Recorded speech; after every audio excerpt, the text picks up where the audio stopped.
ये बताने के लिए पूजा हमारे साथ जुड़ गई, हमारी सहयोगी।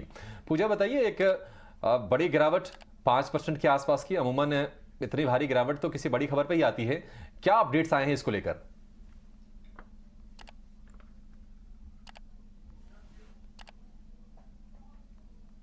पूजा पूजा जी, एचडीएफसी बैंक और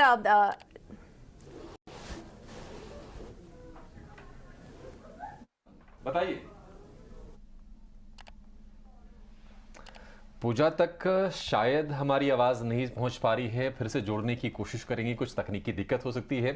पूजा जुड़ती है दिल्ली में, और दिल्ली में विशिष्ट बारिश भी हो रही है। जी बिल्कुल, मौसम जो हम कल चर्चा कर रहे थे, और लोग बता रहे हैं कि वहां पर लोग चादरें निकाली है लोगों ने, और समझ में नहीं आ रहा है कि गर्मी है कि ये क्या माने, सर्दी है, बारिश हो रही है। ऐसा ही कुछ हाल मार्केट्स का भी। अभिषेक देखिए, कल क्या जबरदस्त तेजी देखने को मिली, और आज ठीक उसका उल्टा। किसी ने एक्सपेक्ट नहीं किया था कि एचडीएफसी ट्विंस में इस तरह की कमजोरी आएगी, क्योंकि कल यही तो काउंटर्स जो हैं पूरे इंडेक्स को सपोर्ट कर रहे थे, और आज उनमें बिकवाली हम ऐसी हावी होती हुई देख रहे हैं। तो उसकी वजह थोड़ा हम एलेबोरेट कर देते हैं लोगों को, पूजा, और उसको बेहतर ढंग से, सही ढंग से रख पाती है, क्योंकि वो बैंकिंग को, फाइनेंशियल्स को अच्छे से ट्रैक करती हैं। लेकिन जो वजह है वो ये है कि एमएससीआई ग्लोबल स्टैंडर्ड इंडेक्स में के लार्ज कैप सेगमेंट में एचडीएफसी बैंक को शामिल कर लिया गया है एमएससीआई की तरफ से।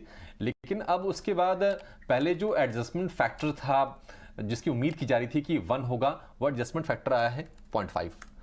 और इसके चलते पहले जो इनफ्लो की, यानी कि पहले निवेश आने की बात की जा रही थी एचडीएफसी बैंक के स्टॉक में, अब हमें शायद आउटफ्लो देखने को मिलेगा।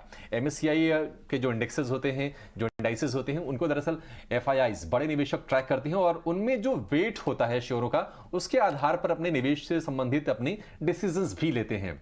पूजा जुड़ गई हमारे साथ। पूजा बताइए, थोड़ा सा आप और इसको विस्तार से समझाइए कि आखिर क्या ये ओवर रिएक्शन है, या फिर जो गिरावट आ रही है शेयर में, ये वाकई ये जस्टिफाइड है?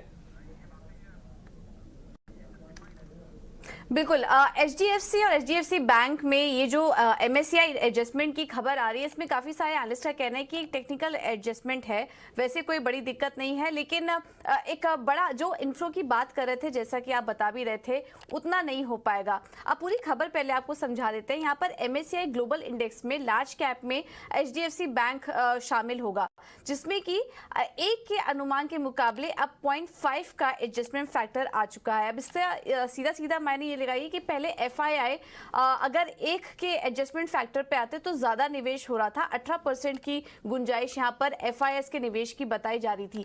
लेकिन अब ये जो 0.5 का एडजस्टमेंट फैक्टर आया है, अब इसके बाद ये होगा कि एफआई के निवेश का जो गुंजाइश होगी वो 15% से भी कम हो जाएगी। तो जो एफआईएस इनफ्लो होगा इसमें, वो अब कम होगा। तो उसी का असर आज हम देख रहे हैं एचडीएफसी और एचडीएफसी बैंक में देखने को मिल रहा है, क्योंकि अब माना जा रहा है कि एचडीएफसी बैंक में करीब 150 से 200 मिलियन डॉलर की बिकवाली होने की संभावना यहां पर बताई जा रही है। अगर एक रहता इसका एडजस्टमेंट फैक्टर, तो फिर 3 बिलियन डॉलर का निवेश आने की बात हो रही थी। तो उसके सामने ये जो एमएससीआई ग्लोबल इंडेक्स का जो एडजस्टमेंट निकल कर आ रहा है, वो कहीं ना कहीं एक नेगेटिव इंपैक्ट कर रहा है दोनों ही स्टॉक पर। एचडीएफसी बैंक पर तो कही रहा है, उसका असर हम देख रहे हैं एचडीएफसी लिमिटेड में भी है। तो दोनों ही एचडीएफसी ट्विंस आज भारी गिरावट के साथ कारोबार कर रहे हैं और मार्केट में दबाव बनाने का भी काम कर रहे हैं।